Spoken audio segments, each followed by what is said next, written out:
you learn that from Bug? No, no, I taught him that actually. I believe it. We had a little family portrait thing the other day in the park, and oh my god, Well, we're my live, wife got so this. hello there in YouTube land and TV land and SoundCloud and iTunes and Google Play land.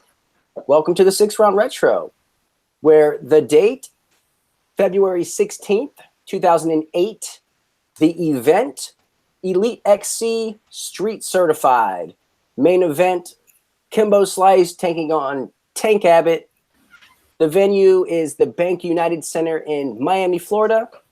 And my co-host is none other than Bloody Elbow's own top flight combat sports journalist, Vic Rodriguez. Vic, what's good in the hood? You give me way too much credit. Hold the fuck up. Wait, we're on SoundCloud? Nobody told me this. I had no idea. What? Where have you been? I'm hiding under a rock, presumably. I don't know. Maybe running from child support, Eddie. I got shit to do. I didn't know we were on. I had no idea. That's pretty awesome, man. That's great. Yeah, we are on SoundCloud. If you want the All audio right. without the ugly, as Kid Nate always says, check us out on the SoundCloud. Not us. We're fucking beautiful, baby. This is true. This Yes. is actually true. So, yeah, EliteXC Street Certified. Kimbo Slice getting his first main event. This is his second professional fight ever. Tank Abbott, just as old as he could possibly be, came in. It's like 42 years old or something like that. So way past his prime, but not a bad main event matchup for Kimbo, who was insanely raw at the time, a street fighter. And the last time we did Kimbo's street fights on the 6th Round Retro, which was highly entertaining. Go check that out. Please. That was fun. That's a lot of fun for having like the two of us sober. That was really very entertaining. So, yeah, wholesome, sober fun. It's always good. Yes. So the TV announcers, we had Mauro Ranello, who's awesome. We had the fight professor, Stephen Quadros, also very awesome. And then we had Bill Goldberg, who wasn't very awesome, but I guess he did an okay job. Could have been worse. Yeah. He Goldberg was he was a bit of a mixed bag when it came to doing MMA commentary, but he did pretty okay with the interviews. He had some good rapport with the fighters, so it was actually pretty good to have him in there for the sort of tough guy reputation. And even though he didn't have a wealth of MMA experience, he was good as a screen presence and understanding. At least he knew and understood what it was that was surrounding him and how to convey that to viewers. So it was actually kind of cool to see him there. Yeah. So for context, this event itself, this is post Tough One. Strikeforce was already going on, but it's before Bellator got underway. So that's kind of your little timeline of where this fits in. And it's also right after Pride was acquired by the UFC, by Zuffa. So let's just dive right in.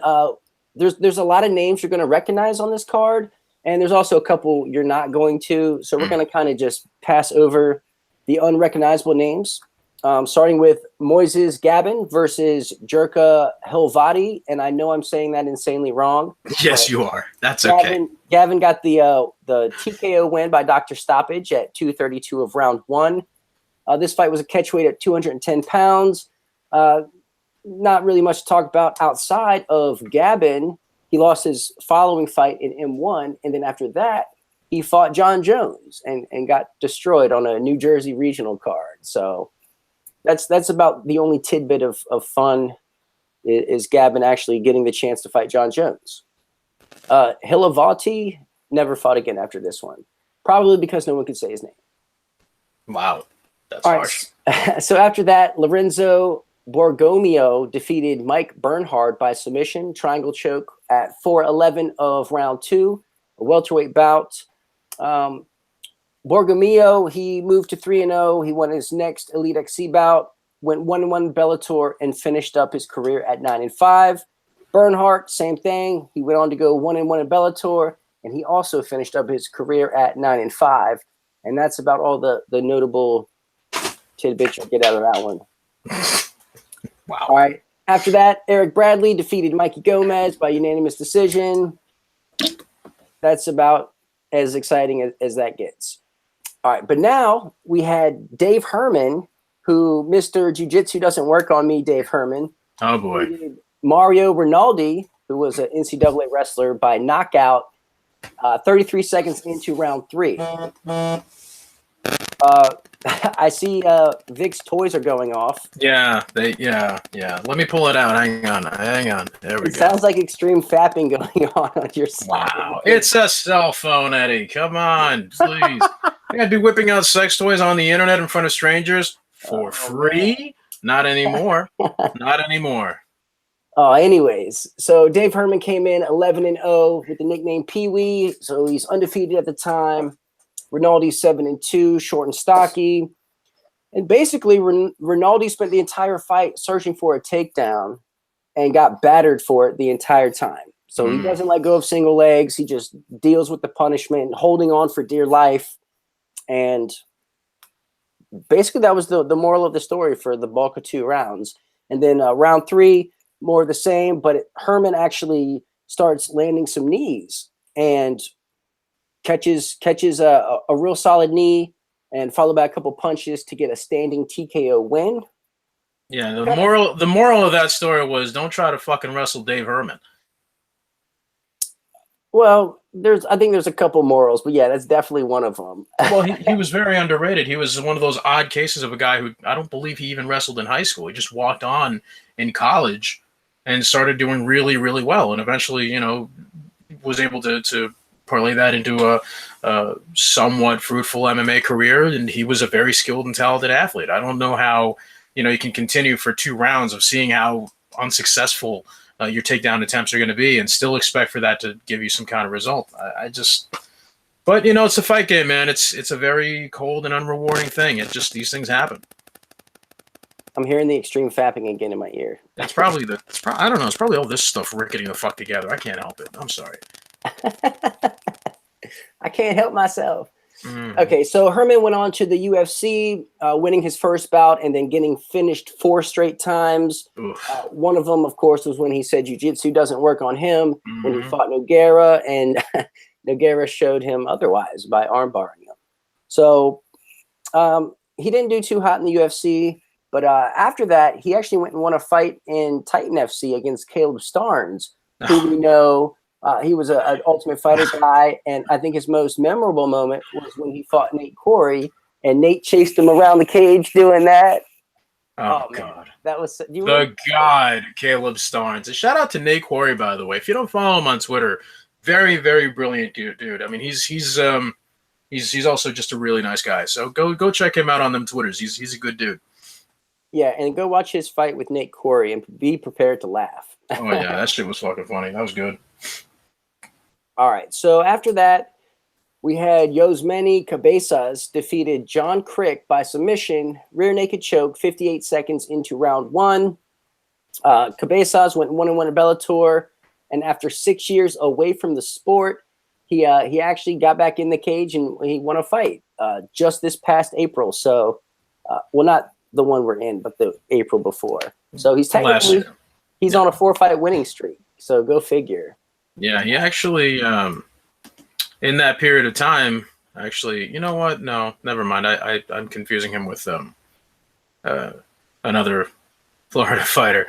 Yeah, no, this was a weird one too, because this was another one of those sort of, as many of these organizations do, secondary and tertiary organizations, they'll use the local organizations around them to build up their undercard. And Cabezas was actually, I guess, pretty successful ticket seller in the area, from what I understand, with some submission chops, and kind of made the home crowd. I remember that being one of those things that, like, the hometown fans were very, very happy with that, even though he was from Tampa. But yeah. Crick, on the other hand, he went on to lose a whole lot more.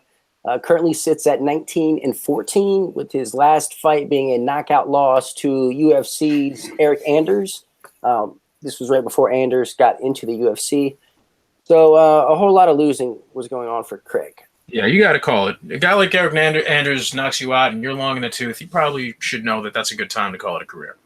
I mean, Anders does have some power and a whole lot of potential for him. Well, he does. He does, but, like, how much more of those do you want to take? That's what I'm saying. Like, at that point, if you're older and you've already done enough, you're like, yeah, okay.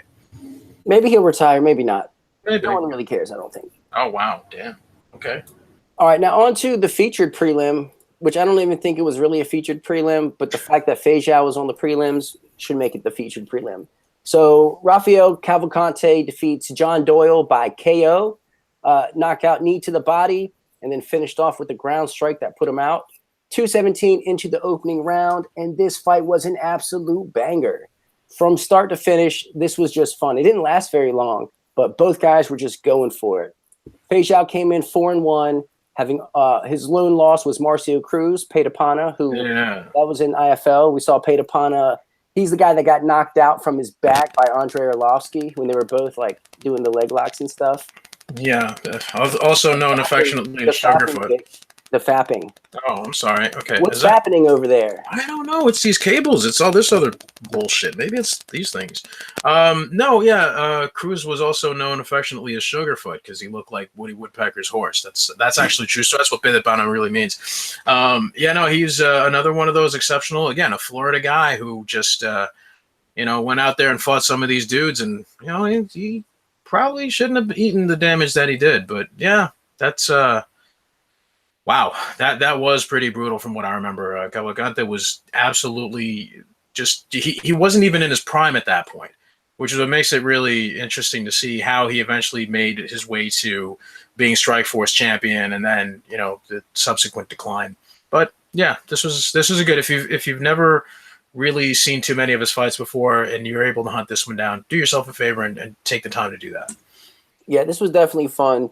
Doyle came to bang. I mean, he landed some pretty solid, just wild punches, and Fejao landed some wild punches. Mm-hmm. Obviously, Fejao was the heavier hitter, and as soon as Fejao, started, he grabbed the clinch and started landing knees. It was pretty much a wrap. He hit him with just this gut-wrenching straight knee to the belly, and Doyle had no choice but to buckle. And almost like we saw in this past UFC, where the dude dropped from a body shot and got knocked out on his way down. This guy actually hit the ground first, and then he got knocked out with a follow-up strike. So it was definitely fun, definitely worth the 2 minutes and 17 seconds to go back and watch it. And yeah, like Vic was saying, this is pre-prime Fejao. Obviously, Fejao went on to become the Strikeforce 205-pound champion, although he did go 1-4 in the UFC. So kind of hit an abrupt wall. And he bounced back and got a win in a Bellator feeder league recently. So he's coming off of a win for what that's worth.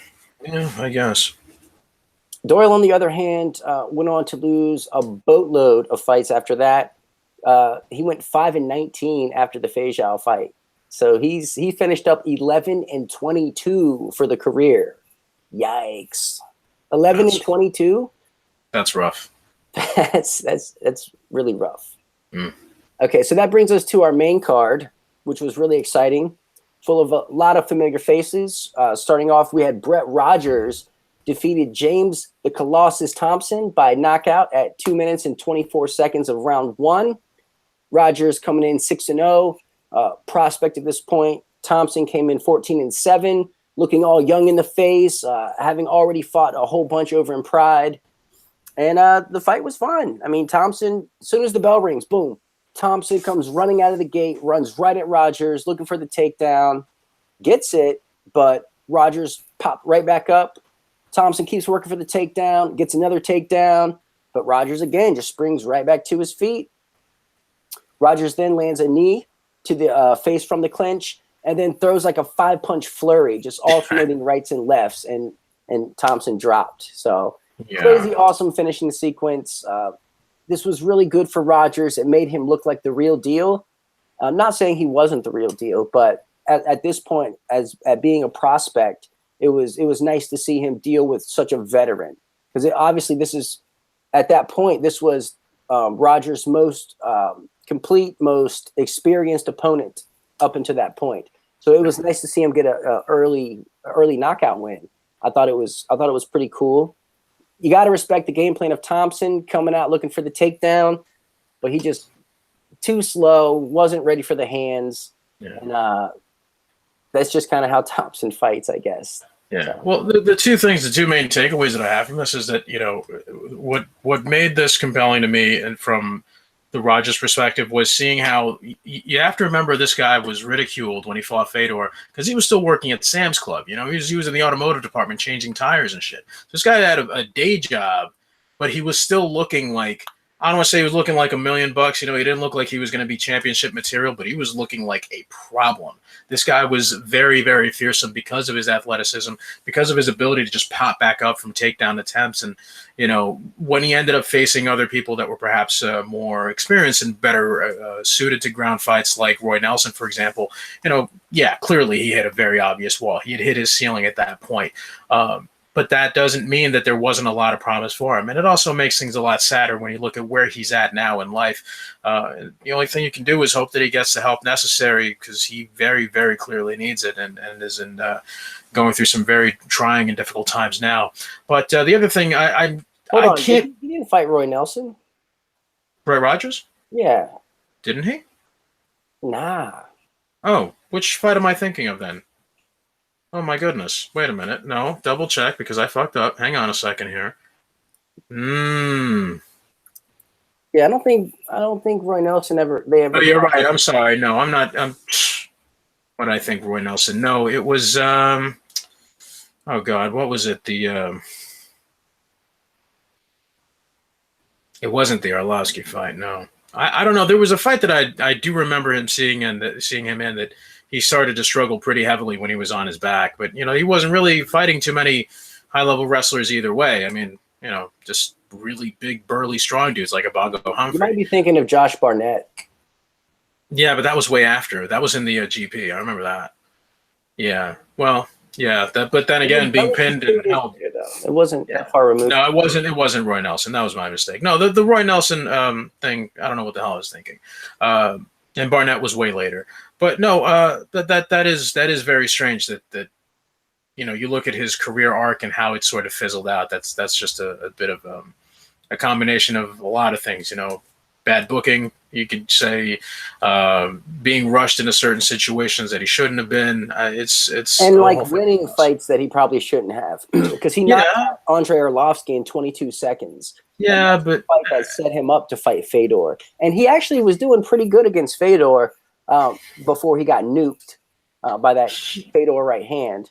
He did, but the more I watched that fight, the more I realized that he didn't connect with a lot of those shots. When you really look at it, a lot of them were really close, but they didn't really do that kind of damage on Fedor. Not to say that he didn't get him. He hit him a few times. He was able to connect, you know, pretty hard, but it wasn't enough. And the reason that the Fedor fight even happened was Fedor's steadfast refusal to fight Alistair Overeem at the time.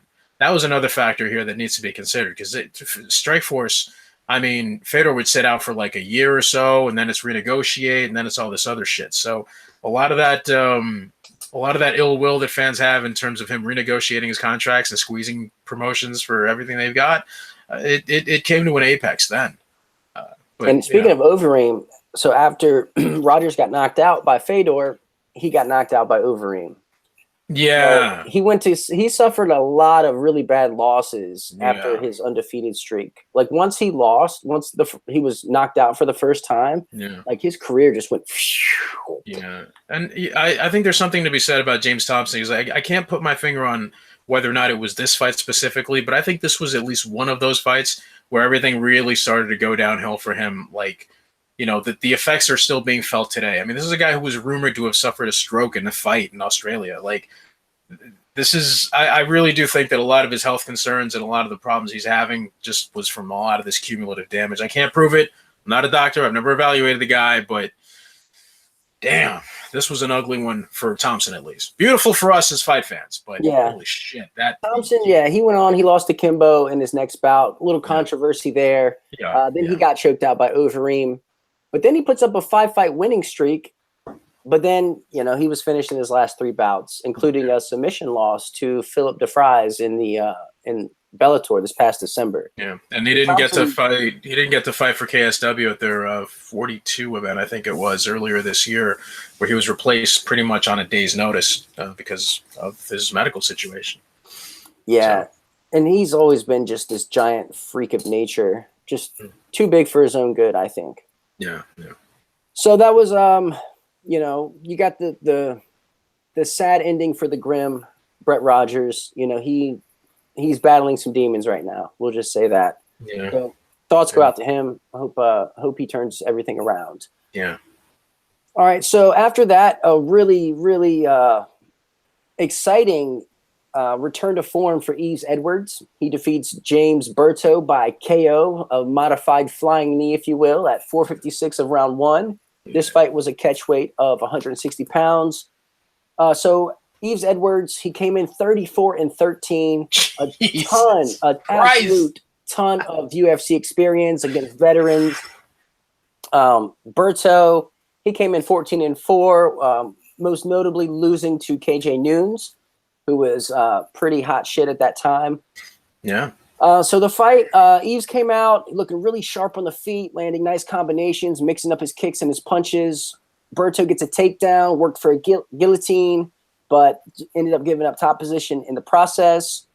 The fighters were pretty busy on the ground, each man landing some pretty good strikes. Berto off his back, Edwards from the top, but for whatever reason, the referee stood him up, and the worst stand-up of the night for sure. Like I have no clue why they were stood up. But as soon as the action resumes, Berto shoots in, grabs a single leg, and just kind of holds on to it.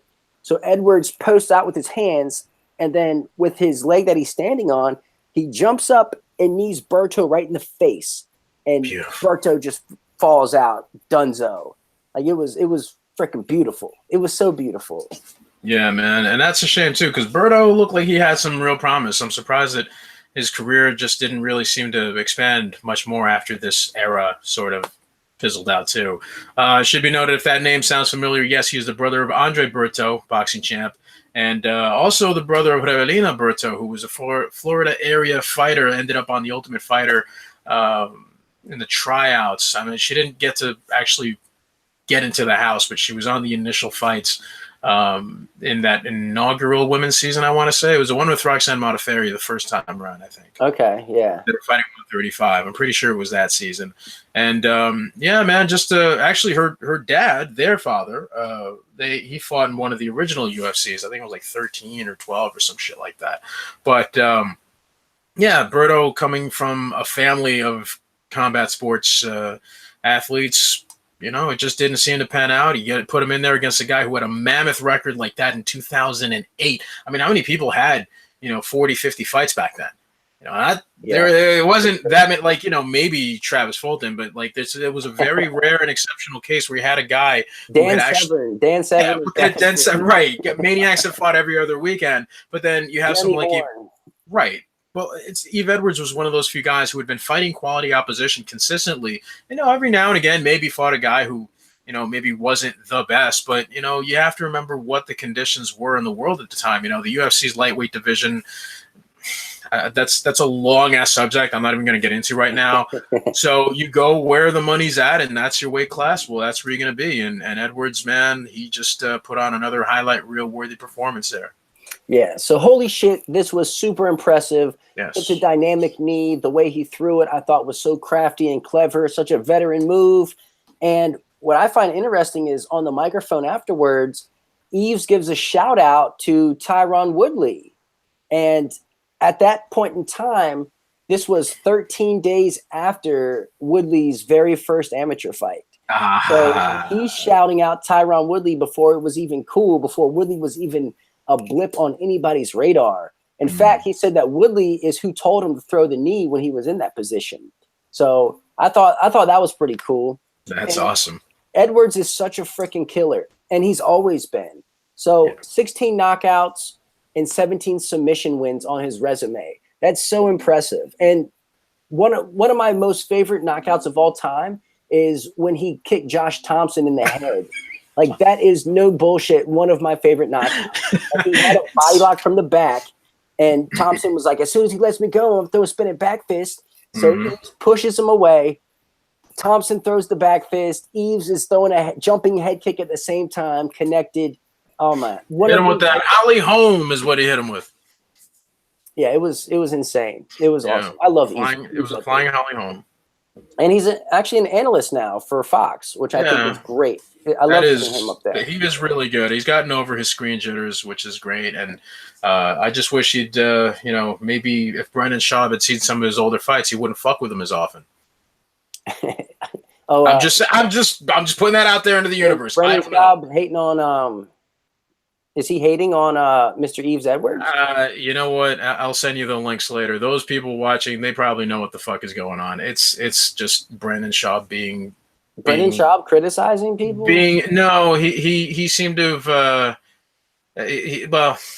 he seemed to have had a problem with seeing an all-black panel, thinking, "Oh, it must be because of quotas." You know, it was something along those lines, basically. I'm done talking about Brendan Schaub. There you go. All right, so next up, a pretty cool fight. At least the second round was dope. All 7 seconds of it. Scott Smith defeated Kyle Noak by knockout at 7 seconds of round 2. This happened in the middleweight division.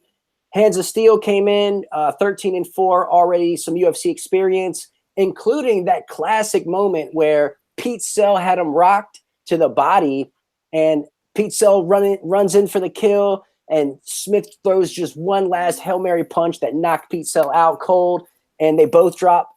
Such an epic moment in UFC history. So I was already a Smith fan coming into this. Note came in 14-3. He won his EliteXC UFC or USA debut. Obviously, he fought on the Australian regional circuit before coming over. And Morrow, he gives Greg Jackson a shout out, calling him Yoda, which I thought was pretty funny. Of course, we all know Greg Jackson to be the evil genius that he is, we'll say. Okay. But the crowd was super restless for this. 30 seconds in, they're already booing.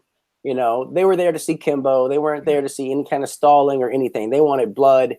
That's the tone of the crowd. Hold on. You're saying this is typical Florida shit? Is that what you're saying? No, I mean I've been to some fights in Florida. Okay. Well, maybe it's gotten better over time, but I hope so. Holy shit. It's a mixed bag. Yeah, I've heard it described as such. That's a good one. So Noki came out. He was pumping his jab as Smith pressured forward behind very little volume. Smith did let a couple strikes go there at the end of the first round in the final 10 seconds, but it was a pretty inactive round. I gave that round to Noak. Crowd really wasn't happy with it. So round 2 comes, and Noak, he throws a jab, and as he throws his cross, Smith blasts him with a right hand of his own that completely obliterates Noak here. Noak drops. He's done. He's out. It looked like he might have hurt his jaw or something. The power of Scott Smith is man, it's legendary. It really is. Like that was an insane. It's almost as if he threw one right hand that entire fight, and when it connected, it did the job. It was pretty cool. Definitely pretty cool. Do you have any takeaways from this one there, Vic? Man, just Scott Smith was a terror, and it's a shame that he's one of those guys that, you know, wasn't an elite fighter, but you don't really remember that much. You know, he was just a really fun guy to watch when he was able to do stuff like that. We didn't get to see that super often, but it was, you know, he kind of had a bit of a moment there, and it was cool to see him win like this and against someone like Kyle Noak, who was super tough. Yeah, Noak definitely was tough. So, you know, Noak was down for a minute too. Like he didn't just hop back up and was like, "Oh, congrats." He was down for a while with the doctors checking him out. Yeah. You know, of course, he got up and was okay. As we know, he went on to the UFC, 6-6 in the UFC, which isn't that great. I guess, you know, 500. Last fight was in 2016, so I guess he's still around. I don't know if he's under contract with the UFC or what, but he's been a little inactive as of late. I don't know if he's retired. I have no idea. I hope he's healthy. That's all I can ask for. So Scott Smith, just like Eves Edwards, Smith was an absolute killer, right? So 18 wins, and each of those 18 wins he finished. 17 knockouts, 1 submission. That submission was his very first pro fight ever. So after he got that out of the way, it was nothing but knocking fools out. So much respect for him. He went on and had those absolute bangers with Robbie Lawler. Like, oh man, those fights were so incredible. Like so incredible. If you're a fight fan, you like fights on the feet, you like guys slugging it out with small gloves, go check out his bouts with Robbie Lawler, because they were fucking awesome. Absolutely awesome. So Smith's last fight was in 2016. He's at 18-11 overall. So I think he's probably done fighting. I don't think there's much left in the tank. Probably not, but do check out Scott Smith's fights, the 2 fights he had against Kung Lee. Don't even look them. Don't look up the results. Don't look at anything. Just watch both fights in chronological order. I promise you, you will be amazed at the grit and determination. That is just holy shit. That guy was tough. Yeah, you ain't lying, man. And he's really has fought some good competition. Robbie Lawler twice, Kung Lee twice, Nick Diaz, Paul Daly, Tarek Safadine. Like he's tested himself against some pretty decent talent. Yeah. Mixed results. He has suffered quite a few losses, but definitely a guy who brought it. And if he won, he was finishing. So you got to respect that. All right. So moving on. Man, you're old. You're getting old. We had a heavyweight bout. Antonio Bigfoot Silva defeated Rico Rodriguez by split decision. 30-27, 29-28, and then 28-29. So, all right. Bigfoot, he came in 9-1, 2-0 under EliteXC.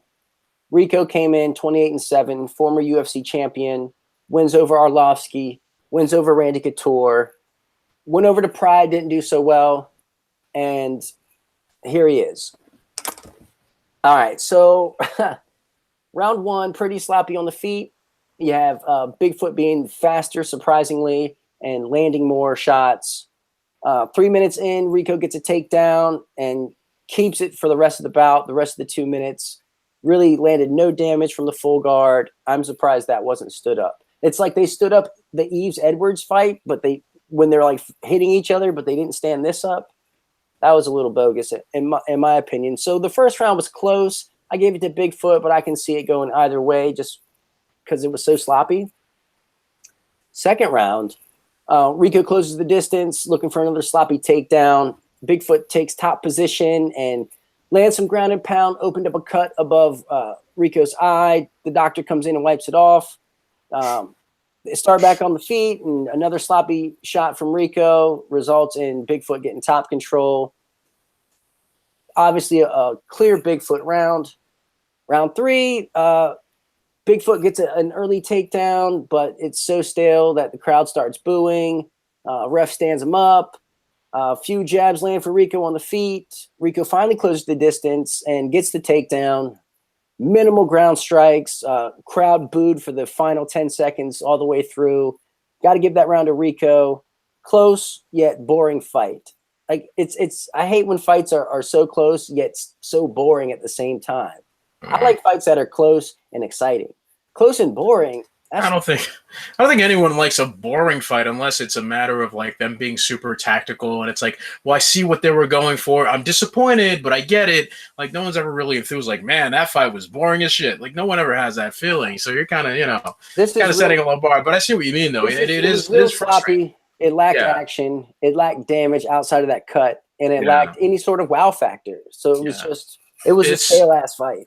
It's super frustrating because even though you know that a lot of these guys give everything they've got in these fights, it kind of feels like you might be taking things off a little. Like, you might be holding back some. I don't know. It's just I don't know what the words for this would actually be, but it is a very disappointing thing when a fight like that takes place. It really sucked the air out of the place. I mean, think about it. You had Fejao getting a knockout, Brett Rogers getting a knockout, Edwards getting a knockout, Scott Smith getting a knockout, and then this bullshit. Yeah, and then the other thing is that, a lot of people forget because a lot of people came into the sport when Bigfoot was already sadly in a crazy decline, but he had been finishing people like all the way through. I think this was his first decision win in his entire career. Yeah. So he had already come in like, God, man, that's the weirdest thing about it. That this is one of those dudes who just people don't respect the legacy that he really created, fighting some pretty tough dudes. Like heavyweight was also kind of in a weird place because we didn't have the era of the super athlete heavyweight had not arrived yet. That period where guys like Shane Carwin and Cain Velasquez and Brock Lesnar were coming in and dominating, that stuff that hadn't really taken a hold yet. So you did have a lot of bigger, sloppier guys, but even among them, Silva was beating some really legitimate dudes for that era, and he was doing it violently, man. I mean, his next fight was the one against Justin Eilers, which he won by TKO.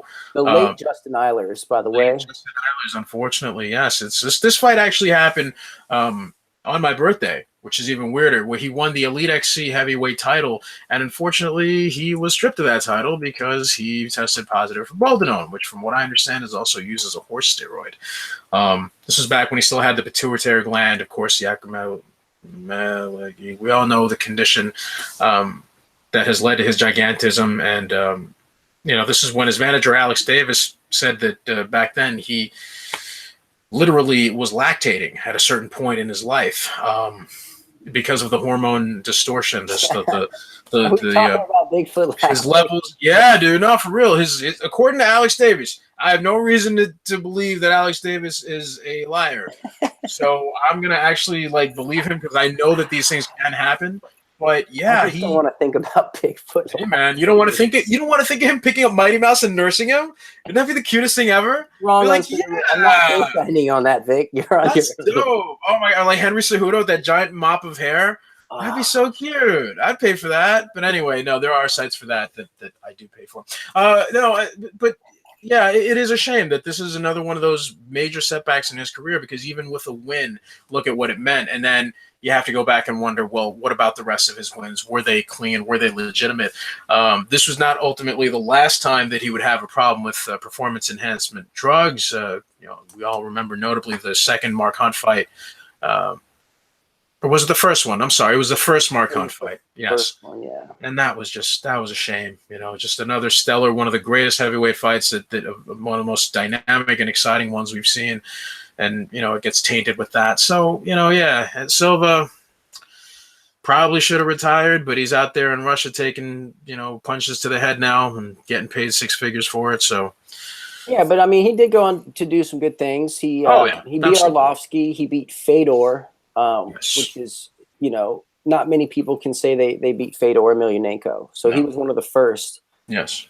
And then, man, he goes to the UFC with the worst fucking lineup possible. He goes and fights Daniel Cormier. That's his first, or no, that's Strikeforce. So that was still in the tournament. I think that was Cormier's first fight after Overeem had won, and Cormier had won his fight to be an alternate against Jeff Monson, I believe. And then he made it into the tournament proper, fighting Bigfoot, who was supposed to fight Overeem at that time.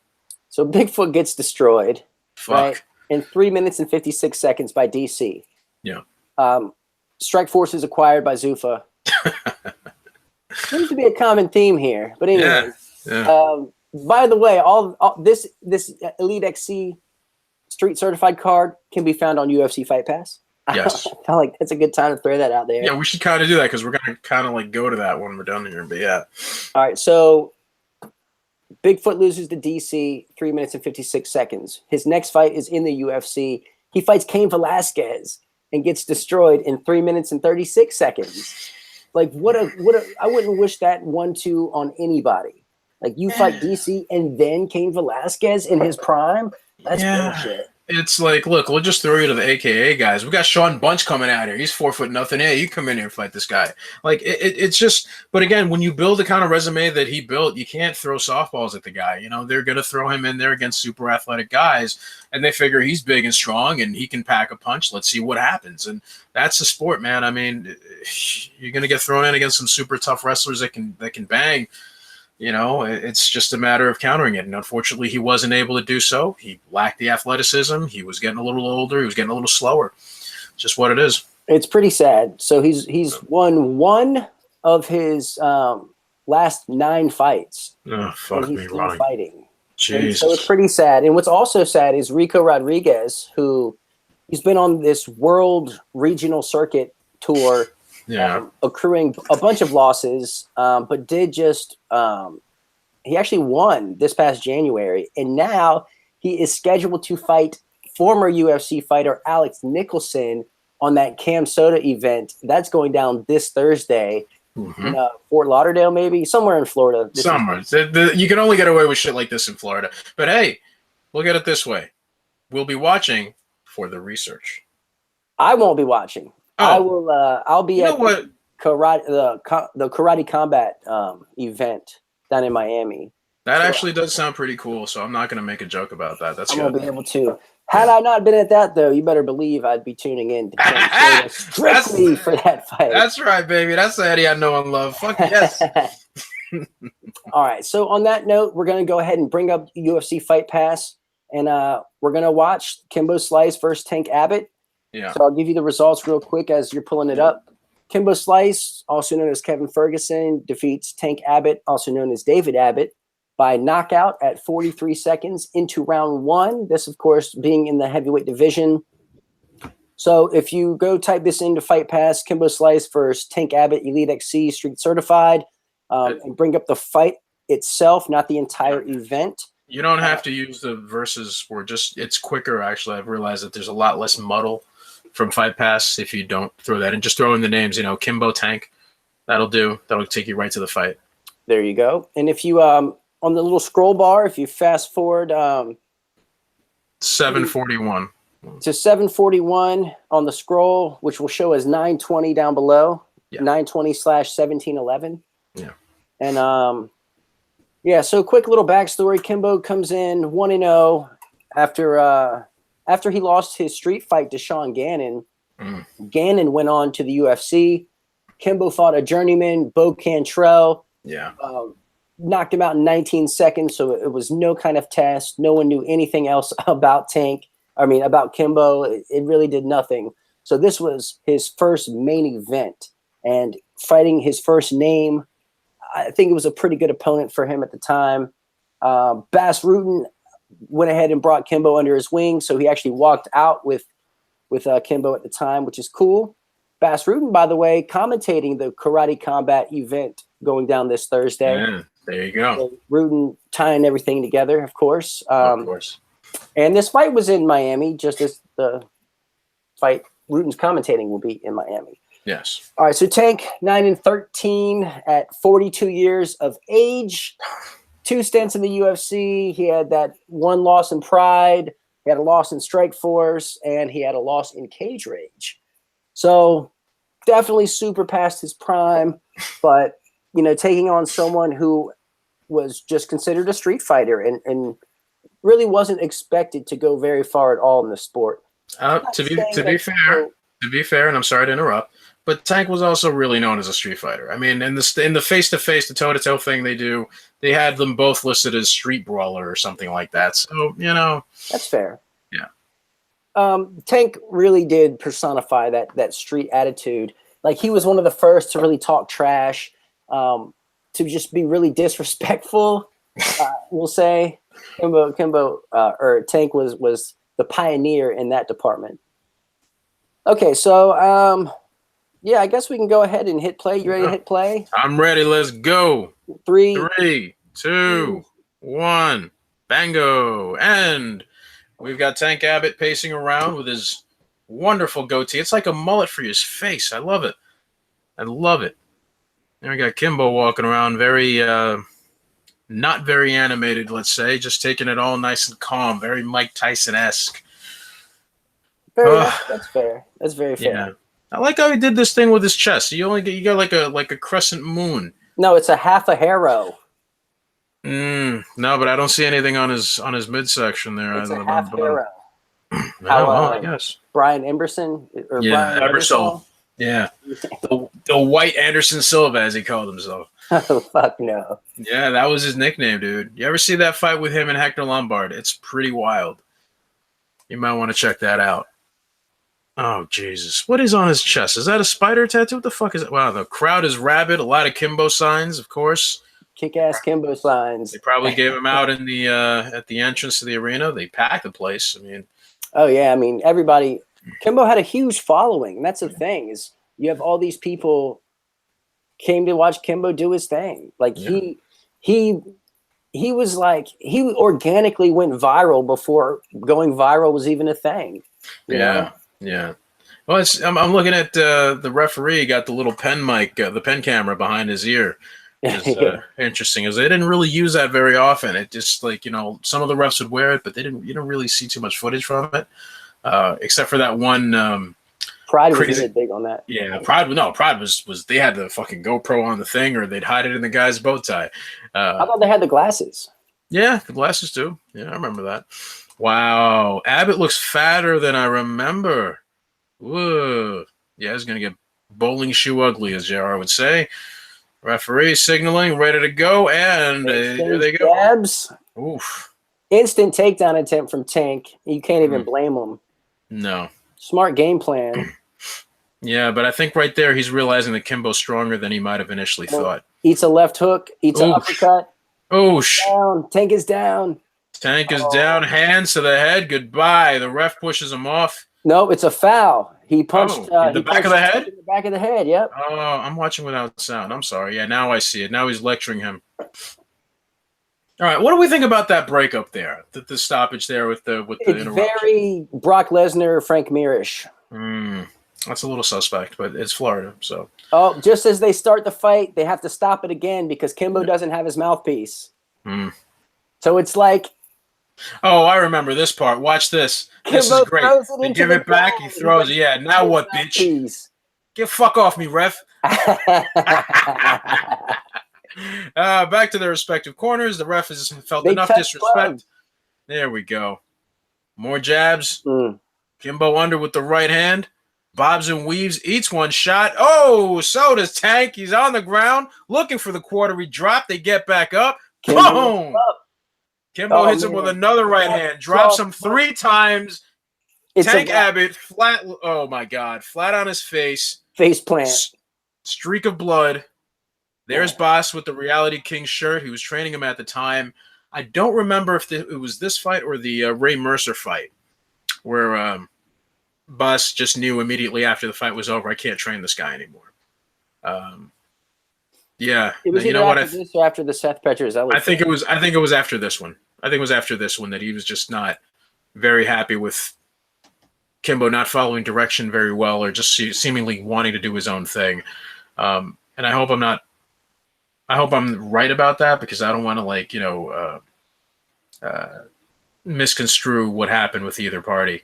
There's Goldberg, of course. Goldberg ain't wearing no suit jacket. This was a pretty cool fight. You had so Kimbo obviously got the warning, which was, we saw that when Steve Mazzagatti broke up Brock Lesnar versus Frank Mir. I think it was their first fight, and Brock was just going to town, and then he stops the fight, and then Brock ultimately gets tapped out with a leg lock. So this was kind of similar.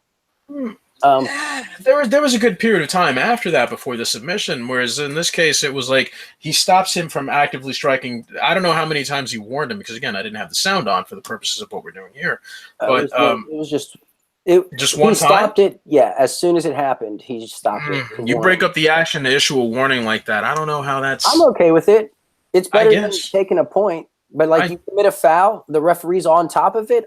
That's an excellent official. Yeah, it just looked a little suspect because of the heat of the moment. You'd expect at least one warning first and then break them up. I don't know. It didn't seem to me like that was. When it's heavyweights and you're punching to the back of the head, I'm okay if the ref jumps in ASAP to stop it.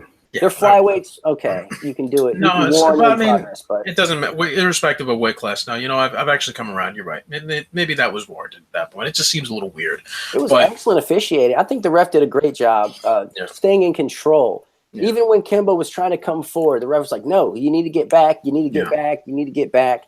Excellent officiating. Yeah, he's asserting his authority as being the person who is in charge of the ring, rightfully so. It's what it is. But Kimbo was very smart because obviously the first time he dropped Tank, he goes for ground strikes. Yes. Second time he drops Tank, he backs up and just gets in his little side-to-side motion. Like, I'm not doing any more of this ground stuff. I'm not losing a point. I'm not getting disqualified.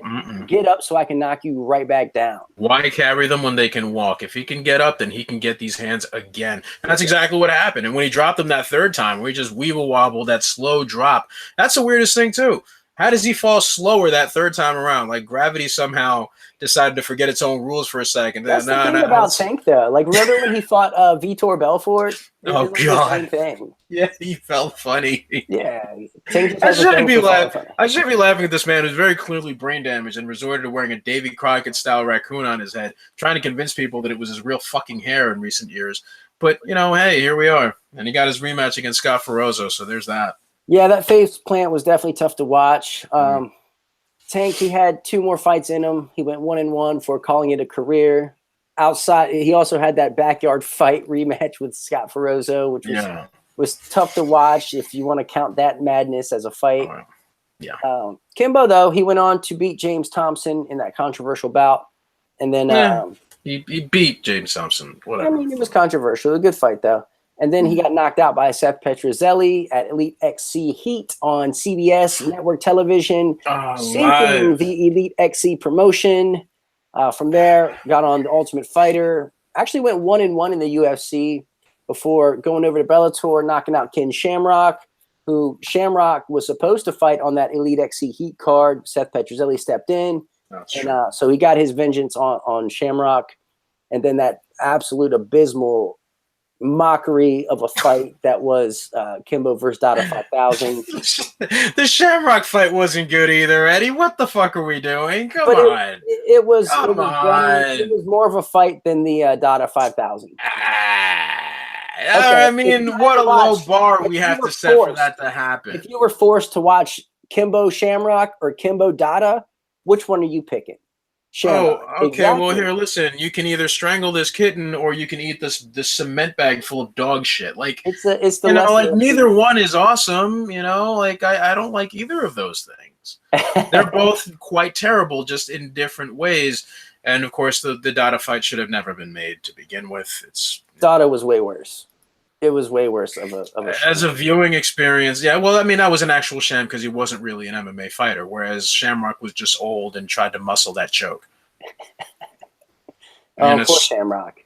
Well, yeah, and he's another guy that I hope gets the help that he needs, because you don't fail a post-fight drug test and end up with methadone in your system, turn around and tell me that you're doing okay. Like he has other problems that he needs to address that are not concerned with fighting. And again, I really hope he gets help. Tragically, Kimbo Slice passed away on June 6th in 2016 at the age of 42. Yeah. So he's definitely missed and definitely a legend and definitely brought something to the sport that no one had ever seen before, that we haven't seen since. And he did it. Like he went from being a backyard street fighter to being a professional mixed martial artist at the highest level. Yeah. And you can't help but respect that. It's definitely a crazy story and almost unbelievable. And to be quite honest, had he not lost that street fight to Sean Gannon, you know, I don't think his career would have been as successful as it was, because he would have went and fought Brandon Hinkle, who was an NCAA wrestler, probably would have got the shit kicked out of him just like Sean Gannon did. And that would have been it. He would have never been heard from again. He might not have been matched up against Hinkle, but I mean, you know, eventually at some point. So I'm assuming. Yeah, but you don't know, like, you know, someone like Kimbo, you know, and I don't know if we even touched on this last time, but had he won, right? Maybe they would have treated him differently because of the box star attraction that he could have been, the box office star attraction that he could have been. You know, like, okay, well, let's at least throw him someone who doesn't just have a wrestling background. But again, you can't really tell. You never really know. Well, I'll put it to you this way. Kimbo would have gotten fucked up by any UFC heavyweight at that time. At some point, yeah, he was going to find. That's what I was going to say. He was going to hit his ceiling very, very quickly in his first fight. So this was actually better that he lost to Gannon. Let Gannon be fed to the wolves, and then Kimbo went the scenic route. Bo Cantrell, easy money. Tank Abbott, easy money, but a name, like a legit name that gives him some credibility. You know, obviously it's Tank, so it's not that much, but yeah.